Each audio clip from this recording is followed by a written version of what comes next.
안녕하세요. 얼마 전 파혼하게 된 30대 여성입니다. 결혼 준비하면서 갈라서는 커플들이 많다고 들었는데 그게 제 이야기일 줄은 생각도 못했어요. 이렇게 제가 사연까지 보내면서 제 이야기를 하게 될 줄은 더더욱 상상도 못했고요. 구구절절 하고 싶은 이야기가 많지만 일단 제일 문제는 남자친구가 어머님과 제 사이에서 중간 역할을 전혀 못했다는 거예요. 막말로 망가진 오뚜기도 아니고 어떻게든 가운데서 중심 한번 제대로 잡아보려는 척도 안 하더라니까요. 그냥 어머님 말씀이라면 아예 생각 자체를 안 하고 무조건 따라가는 식이었어요. 그리고 보아하니 이러다간 평생 남편 아닌 어머님 아들 껍데기만 데리고 살지도 모르겠구나 싶었죠. 그래서 말 그대로 어머님 품 안에서 오래오래 살라고 제가 헤어져 준 거예요. 아무튼 남자친구가 도대체 뭘 얼마나 잘못한 건지 궁금하실 테니 한번 이야기를 해보겠습니다. 일단 결혼 이야기가 오가던 당시 양가영 편이라던가 연애 중에는 선뜻 얘기하기 어려운 부분을 오픈하게 되었어요. 그런데 누가 더 나을 것도 없이 비슷하더라고요. 저희 둘이 벌이도 비슷했고요. 그래서 여기까지야 서로 크게 개의치는 않았습니다. 우리보다 더 어려운 사람들도 잘만 산다고 서로를 격려할 정도로 서로에 대한 나름의 믿음이 있었으니까요. 그런데 결국 저희를 기다린 건 아름다운 해피엔딩이 아닌 파혼이라니 또다시 좀 씁쓸해지네요. 아무튼 결혼 준비를 하다 보니 여러 가지로 신경 쓸 게 한두 개가 아니더라고요. 그리고 특히나 돈 없이 되는 일은 아무것도 없어 보였죠. 그래서 어떻게든 조금이나마 아껴보려고 발품 손품 팔아가며 정신없이 하루하루를 보냈습니다. 그리고 그러던 와중 남자친구 어머님과 같이 식사를 하게 됐던 날이었어요. 결혼 준비는 어떻게 해나가고 있는지 그런 대화가 오갔는데 어머님께서 요즘 집을 알아보고 계신다셨습니다. 그러니까 남자친구가 먼저 그게 무슨 말씀이시냐고, 무슨 집을 알아보고 계시냐고 묻더라고요. 그리고 어머님께선 니들 살 집이지 무슨 집이겠냐며 대수롭지 않다는 듯 대꾸하셨지요. 깜짝 놀랐어요. 왜냐하면 남자친구하고는 이미 양가 어른들의 도움 없이 각자가 모은 돈을 합하고 부족한 건 대출받아 결혼식도 치르고 집도 구하기로 했었거든요. 그런데 어머님께서 저희 살 집을 알아보고 계신다 하니 당황스러우면서도 감사하기도 하고 솔직히 좋은 쪽으로 마음이 심란하더라고요. 그리고 남자친구를 보니까 남자친구도 전혀 몰랐던 것 같고 그래서인지 저만큼이나 당황한 눈치였지요. 이후로 식사 내내 분위기는 화기애애 그 자체였습니다. 구해주시는 집이 어떤 집이건 간에 감사한 마음으로 살겠다는 인사도 몇 번이나 드렸네요. 그리고 집으로 돌아와 부모님께 남자친구 어머님이 하신 말씀을 전하니 두 분 다 무척이나 기뻐하시면서 그럼 우리도 너를 빈손으로 보낼 수는 없지 않냐며 5천만 원을 해주시겠다 하셨습니다. 그 정도면 혼수를 채우던지 집을 고치는 데 쓰던지 아니면 차를 한 대 뽑을 수도 있지 않겠냐 하시면서요. 참고로 저희는 서울과는 비교적 먼 거리의 지방에 있고 그렇다 보니 집이 그렇게 비싸지는 않아요. 게다가 남자친구 부모님은 당장 먹고 사시는 데는 지장이 없으셔도 노후 준비는 안 되어 있으시다 했거든요. 그래서 언젠가는 저희가 어느 정도는 도와드려야 하는 날이 올 거라고 생각은 하고 있었습니다. 아무튼 그래서 제 나름대로 해주시는 집이 1억대의 빌라 정도 아닐까 짐작하고 있었죠. 그리고 그에 비하면 제가 모아놓은 돈이 4천이 좀 넘었고 저희 부모님이 5천을 해주신다셨으니 거진 1억을 해가는 거잖아요. 그러니까 딱 절반은 아니지만 그래도 기죽을 정도로 제가 덜 해간다고는 생각하지 않았습니다. 아무튼 그렇게 저희 부모님께서도 5천을 해주신다셨기에 그 소식도 전할 겸 다시 한번 남자친구 어머님을 모시고 식사하는 자리를 갖기로 했어요. 겸사겸사 어머님이 알아보고 계신다는 집이 어딘지 그런 것도 여쭤보고 싶었고요. 그리고 어떻게 들릴지는 모르겠지만 제가 비록 어머님이 해주시는 집에 직접적으로 돈을 보태는 건 아니어도 어쨌든 저도 제법 큰 돈을 가지고 시집을 가는 거잖아요. 그러니까 어느 정도는 신혼집에 관해서라면 제 의견을 낼 수도 있지 않을까 싶었어요. 그렇다고 제가 고집을 부리겠다던가 그런 건 절대 아니었습니다. 그저 기왕이면 저랑 남자친구 둘 다 출퇴근하기에 편한 곳이면 좋겠다 싶었고 남자친구 본가든 저희 부모님 집이든 어느 쪽으로도 가깝지 않은 곳이면 했지요. 화기애애한 분위기 속에서 그간 어떻게 지냈는지 가벼운 안부를 주고받으며 대화가 오갔어요. 그런데 도통 집에 대한 이야기는 어머님이 안 해주시더라고요. 그래서 제가 조심스레 집은 혹시 어떻게 되고 있는지 얘기 좀 해주시면 안 되냐고 애교스럽게 여쭙습니다. 그런데 어머님께선 다 당신이 알아서 잘 알아보고 있으니 신경 끄란 말씀만 하시더라고요. 그리고 그렇게 말씀하시니 저도 더는 할 말이 없었죠. 이후로 집에 대한 이야기를 듣게 된 건 한 달쯤 지났을 무렵이었어요. 남자친구랑 카페에서 데이트를 하던 중이었는데 어머님한테 전화가 걸려왔거든요. 그리고 남자친구 딴에는 소리를 있는 대로 줄인다고 줄인 것 같은데 그럼에도 불구하고 핸드폰 너머로 통화 내용이 다 들리더라고요. 그래서 엿들으려고 한 건 아닌데 이미 계약도 끝났고 잔금만 치르면 되는 상황이란 걸 알게 되었습니다. 어머님과 통화가 끝난 남자친구에게 집이 도대체 어디냐부터 시작해서 그동안 궁금했던 걸 쏟아냈어요. 하지만 남자친구는 자기도 잘 모른다는 말로 일관할 뿐 제대로 된 대답을 주지 않았죠. 그리고 바보같이 그때도 저는 정말 남자친구가 몰라서 대답을 못 해주나 보다고 생각했습니다. 그런데 그 연락이 있고 얼마 지나지 않아 왜 남자친구 어머님께서 그렇게 집 이야기를 쉬쉬하셨는지 알게 되었네요. 남자친구한테 집을 봐야 혼수를 뭘 살지 정하고 할 거 아니냐. 뭐 하나 진도가 안 나간다 하고 참다 못한 제가 짜증을 낸 적이 있어요. 그랬더니 며칠 뒤 남자친구가 집 구경 가자며 저를 데리러 왔더라고요. 그리고 당연히 저는 신났었죠. 어느 동네에 어떤 집일지 밑도 끝도 없이 상상만 했었는데 드디어 결혼 자체가 뭔가 실감이 났달까요? 그런데 남자친구가 내비에 주소를 찍는데 말도 안 된다는 생각이 드는 위치였어요. 이건 뭐 남자친구의 본가나 저희 집에서나 가깝지 않은 정도가 아니라 멀어도 너무 멀었거든요. 게다가 동네에 도착해보니 제 예상대로 교통편도 속된 말로 거지 같았습니다. 원래 아파트를 중심으로 상권이 형성될 예정이었는데 회사가 부도가 났다나. 아무튼 그래서 뉴스에도 나오고 제법 떠들썩했던 동네였거든요. 그러니 당연히 대중교통도 제대로 마련되어 있지 않았고 그렇다 보니 출퇴근을 하려면 걸어서 20분은 나와야 그나마 버스를 탈 수 있는 상황이었죠. 그뿐인가요? 그 버스를 타고 바로 회사에 갈 수나 있으면 몰라요. 문제는 그 버스를 타고도 2번을 더 갈아타야만 했습니다. 정말이지 눈앞이 캄캄한 게 이직을 해야 하나 하는 생각까지 들었다니까요. 게다가 차는 한 대뿐이니 남자친구든 저든 둘 중에 한 명은 무조건 대중교통을 타야 하는데 애시당초 차는 남자친구 차였으니 빼도 박도 못하고 제가 그 개고생을 떠안게 생겼던 거죠. 하지만 더 황당한 게 남아있었으니 바로 집 그 자체였습니다. 저희 둘이 사는 신혼집이니 24평 정도면 충분하다고 생각했어요. 실제로 남자친구랑도 그렇게 하기로 했었고요. 그런데 어째선지 어머님이 해주시는 집은 단지 내에서 제일 큰 34평짜리 아파트였습니다. 시세로 2억 7천. 서울 집값에 비하면 귀여운 수준이겠지만 저한테는 너무나 크게 느껴졌지요. 남자친구한테 어머님 아버님 두 분 다 노후 준비도 안 되어 있으시다며 이런 집을 우리한테 해주셔도 되는 거냐고 물었습니다. 대출받아서 해주신 거면 앞으로 상환은 어떻게 하실 거지? 하면서요. 솔직히 저희가 당장 아이를 가질 것도 아니고 그러니 굳이 빚을 내가면서까지 큰 집을 살 필요는 없다고 생각했어요. 게다가 아파트는 관리비도 많이 나오잖아요. 그러니 아무리 생각해봐도 이건 아니다 싶었습니다. 해주시는 남자친구 부모님껜 감사한 마음이었지만 차라리 저희가 출퇴근하기 좋은 곳에 더 작은 평수 빌라를 구해주셨으면 어땠을까 하는 아쉬움이 들었죠. 그래서 남자친구에게 어머님 좀 뵙고 가자고 했더니 영 내켜하질 않더라고요. 하지만 제가 밀어붙여서 결국 남자친구 본가에 들렸습니다. 어머님이 연락도 없이 무슨 일이냐시길래 방금 집 보고 오는 길이라고 했어요. 그랬더니 어머님이 활짝 웃으시며 어때 좋지 하시는데 웃는 얼굴에 침 못 뱉는다고 순간 어떡하나 싶대요.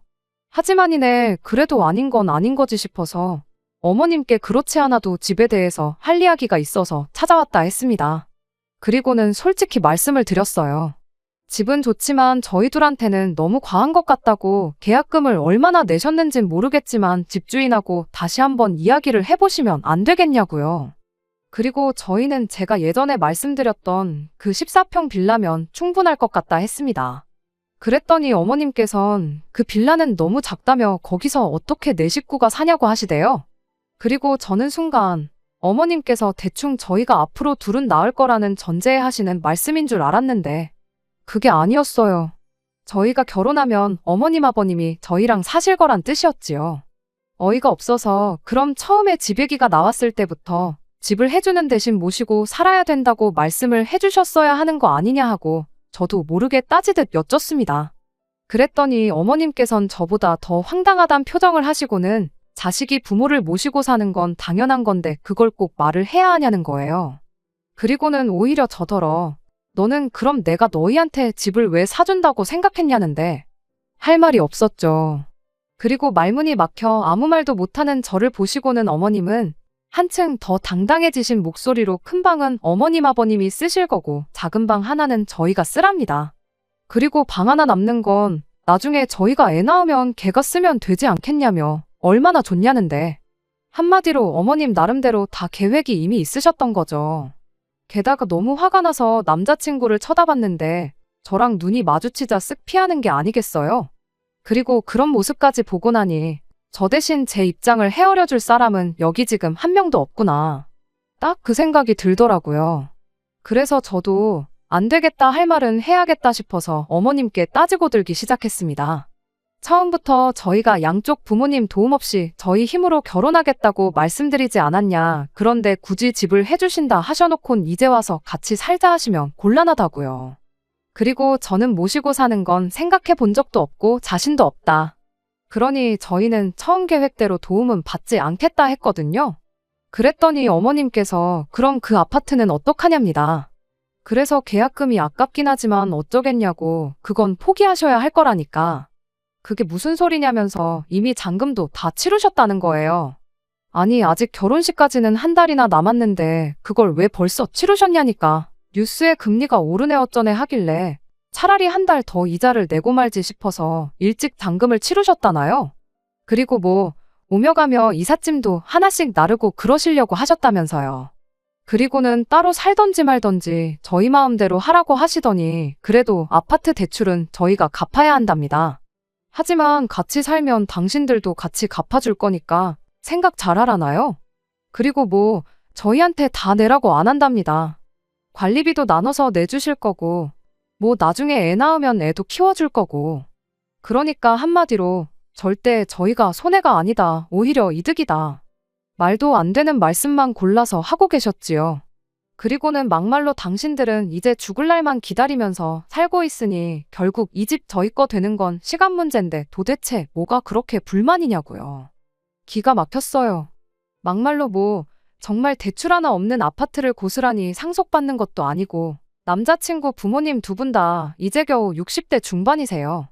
그러니 100세 시대라는 요즘 정정하신 두 분을 보고 있으면 아무리 못해도 앞으로도 최소 20년에서 30년은 더 사실 게 분명하거든요. 그럼 뭐 한마디로 제가 못해도 20년에서 30년은 모시고 살아야 한다는 얘긴데 그 후에 아파트를 받는 게 뭐 얼마나 대단한 일이라고요. 결국 제대로 대화를 마무리 짓지 못한 채 서로 감정만 상해선 저 먼저 인사드리고 남자친구 집에서 나왔습니다. 그랬더니 남자친구도 데려다 주겠다며 따라 나왔어요. 그리고 그렇게 집으로 오는 길 남자친구가 저를 쓱 보더니 불만 가득한 말투로 왜 자꾸 어머님 말씀에 삐딱선을 타냐고 묻대요. 가뜩이나 짜증나 죽겠는데 집에선 내내 한마디도 안 하고 있던 인간이 기껏 한다는 소리가 그러니 얼마나 화가 나던지요. 그래서 남자친구더러 상황 파악이 안 되냐 따졌습니다. 내가 거기서 어머님 말씀에 내내하게 생겼었냐고요. 하지만 남자친구는 계속해서 너무 나쁘게만 생각하지 말라더니 그러다가 나중에 결혼해서 어머님을 어떻게 감당하려고 그러냐는 소리까지 해댔습니다. 그러다 호되게 시집살이라도 당하면 다 제 탓이라면서 말이죠. 가뜩이나 심란해 죽겠는데 시집살이라니. 아주 불난 집에 기름을 들이붓는 말이었습니다. 너 말 잘했다고. 네가 말한 대로 내가 왜 그런 걱정을 하면서까지 너랑 결혼을 해야 하냐 했어요. 그리고는 나는 차라리 월세로 단칸방에서 시작하면 시작했지. 어머님 아버님 모시고 사는 조건이면 아파트도 다 필요 없다고 했거든요. 그랬더니 남자친구가 뭐라는 줄 아세요? 지금 다시 생각해도 정말 어이가 없습니다. 그럼 자기가 어머님한테 말씀 잘 드려서 시집살이는 못 시키게 하겠다면서 어머님 아버님을 모시고 산다 생각하지 말고 룸메이트라고 생각하고 같이 살면 되는 거 아니냐고요. 대출은 월세 낸다 생각하면 된다면서. 말귀를 못 알아들어 처먹는구나 싶어서 다시 조근조근 설명을 했습니다. 어머님이 만약에 처음부터 같이 사는 조건으로 집을 알아보시고 계신 줄 알았다면 나는 바로 거절했을 거라고. 그런데 같이 사는 건 쏙 빼놓고 이제 우리더러 대출까지 갚으라고 하시니 내가 어떻게 그걸 받아들일 수가 있겠냐고요. 그랬더니 남자친구가 표정이 싹 바뀌어서는 그래서 저더러 하고 싶은 얘기가 뭐냐대요. 뭐 어머님이 사기를 치셨다고 얘기라도 하고 싶은 거냐면서요. 그리고 그런 남자친구의 뻔뻔하고 파렴치한 태도는 저로 하여금 결혼 자체에 의구심을 갖게 했습니다. 아직 결혼한 사이도 아닌데 벌써부터 어떻게든 제가 어머님한테 맞춰드리길 바라는 사람이 결혼하고 나면 더하면 더했지 덜하진 않을 게 분명하다 싶었으니까요. 어째선지 남자친구와 대화가 길어질수록 싸움도 커져갈 뿐이었어요. 그래서 남자친구에게 차 세우라고 하고는 더는 하고 싶은 말도 할 얘기도 없다 했습니다. 그리곤 우리 결혼하는 건 다시 한번 생각 좀 해보자 하곤 택시를 부르는데 솔직히 좀 이상하게 들릴 수도 있지만 제가 이 정도로 세게 나가면 남자친구가 하다못해 미안하단 말이라도 한마디 할 줄 알았거든요. 그런데 웬걸요. 제가 택시를 부르던 말던 본체만체 하더니 붙잡지도 않고 하다못해 조심히 들어가란 인사조차 없더라니까요. 그리고 그날 이후로 며칠 동안 남자친구도 저도 서로에게 아무런 연락도 취하지 않았습니다. 그래서 저는 황당하면서도 한편으론 이렇게 우리가 끝났다고 생각했지요. 그런데 열흘째 되던 날인가 남자친구에게서 연락이 왔습니다. 그리고 솔직히 저는 좀 당황스러웠지만 동시에 한편으론 그래도 그때만 하더라도 마음 정리가 다 되지 않았던 상황이었는지 남자친구가 사과라도 하려고 연락을 해왔나 하는 생각을 했었죠. 하지만 그건 완전한 착각이었습니다. 결혼식장 계약을 앞두고 뷔페 시식을 잡아둔 게 있었는데 남자친구가 그 얘기를 하면서 몇 시에 만날 거냐 물었거든요. 그것도 정말 아무렇지 않은 목소리로 말이에요. 기가 막혀서 그냥 끊어버렸습니다. 그리고는 그때부턴 정말 전화고 문자고 싹 다 무시하기 시작했지요. 그랬더니 그제서야 남자친구가 저희 집 앞에 찾아왔어요. 다만 제가 자기 연락처를 싹 다 차단했다는 걸 눈치라도 챘는지 경비실에 부탁해서 인터폰으로 연락을 해왔더라고요. 그리고 이때도 저는 또 남자친구가 정말 반성이라도 했나 싶었습니다. 그렇지 않고서야 굳이 저희 집 앞까지 찾아올 이유가 없다고 생각했으니까요. 경비실 앞으로 나가니 마음고생이라도 한 건지 한층 헬쓱해진 남자친구가 서 있었습니다. 그리고는 아니나 다를까 저를 발견하자마자 저를 붙잡더니 자기가 정말 생각을 많이 해봤는데 제가 죽어도 어머님 아버님을 모시고는 못 산다고 하니 자기가 양보하기로 결심했다나요? 솔직히 양보라는 단어부터가 심기에 거슬렸지만 그래도 사과를 하러 왔다는데 거기다 대고 딴지를 걸긴 좀 그렇더라고요. 그래서 아무 말 없이 듣고만 있었습니다. 그랬더니 남자친구는 제가 뭐 감동이라도 했다고 오해를 한 건지 정말 얼토당토하는 이야기를 이어나갔지요. 비록 같이 살진 않게 되었지만 그래도 자기 어머님 아버님 입장에선 온 가족을 위해 대출까지 받아가며 아파트를 장만하셨으니 이자만이라도 우리가 대신 내드리는 게 맞는 것 같다고요. 저는 정말 내 귀가 어떻게 됐거나 아니면 저 인간 머리통이 어떻게 됐다는 생각밖에 안 들었어요. 아니, 말이 안 돼도 정도가 있지. 당장 너랑 나도 집도 절도 없고 그 아파트는 어머님이 우리랑 상의를 하고 계약을 하신 것도 아닌데 한마디로 제가 왜 어머님이 싼 똥을 치워야 하냐고요. 하지만 남자친구는 계속해서 일단 어머님 아버님만 돌아가시면 그 집은 우리 몫이라며 대출이자 그까짓 거 얼마나 한다고 미래를 위한 투자라고 생각하면 안 되겠냐는데 들으면 들을수록 결국 남자친구 마음속에는 어머님 아버님을 모시고 살거나 아니면 두 분이 멋대로 받으신 대출이자를 갚아드리는 것 말고는 없구나 싶대요. 그리고 솔직히 멍청하게도 저는 그때까지도 남자친구도 저처럼 집에 대해선 아무것도 모르고 있었다고 믿었거든요. 그런데 문득 실은 다 알고 있었던 게 아닌가 싶었습니다. 다 알고 있었기에 그렇게 제가 집에 관해서 물어보는데도 잘 모른다는 소리만 해댔던 거고 정말이지 온몸에 소름이 다 끼치더라고요. 그래서 남자친구한테 네 뜻은 잘 알겠다고 했습니다. 그리고는 어쩌겠냐고 이자 갚아드리면서 들어가 살라고 했죠. 그랬더니 남자친구는 드디어 자기가 저를 설득했다고 생각했던 모양입니다. 희죽희죽 웃어대더니 저한테 막 이해해줘서 고맙다고 해댔거든요. 그리고는 핸드폰을 들고는 당장 어머님께 같이 살기로 했다고 말씀드려야겠다길래 결혼 엎어졌다는 이야기도 까먹지 말고 전해드리라 했네요. 그리고 남자친구는 순간 알겠어 하다가 아차 싶었는지 방금 뭐라고 했냐며 되물었지요. 그래서 물어보니까 한 번 더 말해주겠다. 나는 더는 너랑 결혼하고 싶은 마음이 없다 했습니다. 그리고는 그러니까 두 번 다시 내 근처엔 얼씬도 하지 말라고 했죠. 그러자 좀 전까지 희죽거리던 얼굴은 온데간데 없이 남자친구는 벙찐 표정으로 저만 바라보고 있었어요. 하지만 그 표정은 절박하기보다는 뭐랄까, 이 상황을 어떻게 하면 모면할 수 있을지 한마디로 잔머리를 굴리느라 바빠 보였죠. 아마 제가 파혼 이야기를 꺼낼 거라곤 상상도 못했던 모양이에요. 그런데 그렇게 몇 분이나 흘렀나 남자친구가 보인 행동은 뜻밖이었습니다. 지 엄마한테 전화를 걸었거든요. 그리고 기가 막혀 그 모습을 보고 있는데 남자친구가 대뜸 지 엄마가 저한테 할 말이 있다고 한다며 핸드폰을 건네주대요. 그래서 무슨 소리를 하나 들어나 보자 싶어서 받아들었습니다. 그리고 저는 그래도 마음 한켠으론 어머님이 저한테 사과라도 하려고 그러시나? 아니면 당신 아들하고 헤어지지 말란 얘기를 하려고 그러시나? 뭐 그런 생각을 하고 있었는데 제 예상과는 달리 어머님께선 그저 한숨만 푹푹 내쉬시며 저한테 왜 이렇게 계산을 못하니? 왜 아무리 설명해줘도 이해를 못하니? 그런 말씀뿐이셨어요. 자기들 죽고 나면 그 집은 저희 몫인데 왜 그건 생각을 못하냐고요. 듣는데 정말 지긋지긋해서. 그리고 막말로 저는 어쨌든 남자친구에게 이별을 고했으니 이제 남자친구 어머님도 더는 어머님이 아니지 않나 하는 생각이 들대요. 그래서 더는 참아야 할 이유도 없겠다 싶어 예전부터 하고 싶던 그 말을 내뱉었습니다. 어머님 뭐 죽을 날 받아놓고 살고 계시냐?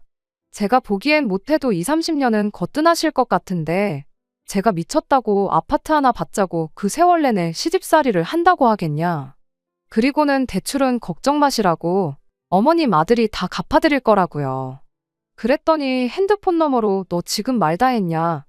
내가 너 진작부터 마음에 안 들었는데 하도 내 아들한테 들러붙길래 좋게 봐주려고 한 거다. 지금이라도 빨리 잘못했다고 빌어라. 안 그러면 너 후회할 거다. 그래서 제가 막 웃어버렸어요. 후회해도 제가 하니 신경 끄시라면서요. 그리고는 뭐 저라고 어머님이 마음에 들었겠냐 하고는 어머님만 저를 며느리로 고르고 말고 하실 수 있는 게 아니라고 저야말로 어머님 같은 시어머니는 절대 사양이라고 했죠. 전화로 제 할 말 다 쏟아내고 남자친구한테 핸드폰을 돌려줬습니다. 그런데 보니까 남자친구가 아주 말 그대로 사색이 되어서는 분한 건지 아니면 놀란 건지 온몸을 개떨듯 떨고 있더라고요. 그리고 그런 남자친구의 모습을 보니 제가 정말 제대로 어머님한테 쏟아냈구나 싶어서 어찌나 후련하던지요. 다시 생각해봐도 파혼하기를 100번 1000번 잘한 것 같아요. 무책임하고 상황 판단도 못하고 지 마누라 될 사람 위할 줄도 모르는 못난 인간, 왜 처음부터 그런 인간인 줄을 몰라봤던 건지 흘려버린 시간이 아까울 뿐입니다. 한편 그래도 그간의 정을 생각해서 남자친구한테 조언 한마디는 해줬어요. 그 집 그냥 빨리 정리하라고. 네 부모 말 맞다나 두 분 돌아가시기 전까지는 그 집이 네 집 되는 일은 없을 테고 그런 집에서 어떤 여자가 시부모까지 모시고 살겠다 들겠냐. 그랬더니 이 인간이 끝까지 저같이 못 되쳐먹은 여자들이나 그렇지. 찾아보면 분명히 시부모님 모시고 알뜰살뜰 살 여자가 있을 거랍니다. 그러면서 저더러 잘난 척하지 말고 심보나 곱게 쓰라는데 그래 뭐 알겠다고 했어요. 막말로 저는 할 만큼 했다 싶었고 이제 남자친구가 어떻게 살게 되든 제 알 바는 아니다 싶었으니까요. 그리고 듣자 하니 남자친구가 기어이 제 조언은 개나 줘버렸는지 어머님 아버님하고 같이 그 아파트에서 살기로 했다대요. 꼭 똥인지 된장인지 먹어봐야 아는 건지. 아무튼 뭐 이젠 저랑 아무 상관도 없으니까요. 사는 게 힘들다는 죽는 소리 앓는 소리나 언젠가 한번 들을 수 있으면 좋을 것 같네요. 끝까지 들어주셔서 감사합니다. 오늘의 사연은 여기까지입니다. 구독과 좋아요, 알람 설정 부탁드리고 더 좋은 사연으로 다시 찾아뵙겠습니다. 감사합니다.